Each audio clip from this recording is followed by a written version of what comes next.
You can tell that a lot of great Lovecraftian games are crafted with love for the 20th century writer's vision of horror, but Moons of Madness often feels more like an interactive movie than a video game.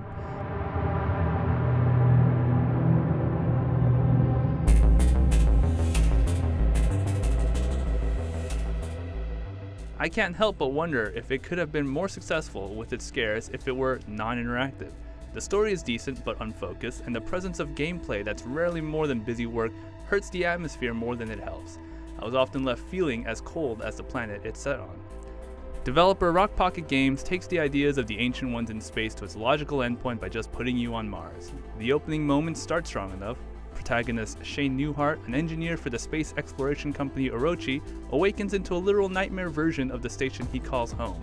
It's a tense and short sequence that does a good job of setting the tone while introducing Moons of Madness' primary motifs: tentacles, strange chanting, and a mysterious woman who seems to have a personal grudge against Shane. From there, Moons of Madness descends into a hodgepodge of different storylines that never gelled together within its short 5-hour playtime. Plotlines are introduced and dropped without a real conclusion for any of them. There's an evil corporation, family drama, clones, and of course the omnipresent Lovecraftiness of it all. A lot of the storytelling is presented by computer logs you can find littered around the world, but even after reading all of them, nothing really becomes any more interesting or complex. Where the story runs all over the place and has some highs to balance out the lows, the gameplay is wrote to a fault.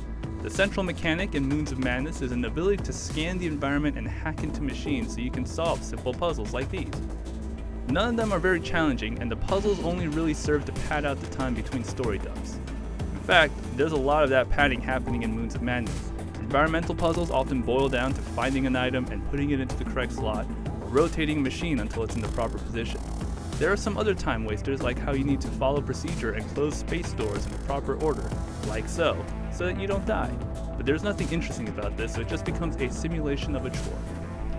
There are also several instances of showy interactivity, but it never amounts to much. You can pick up mugs and fill them with coffee, or reset your wristwatch with a pen. The best of these are tied to a limited air supply mechanic where you need to refill your air tank to stay alive, which has a pleasantly smooth animation. Declan, are you there?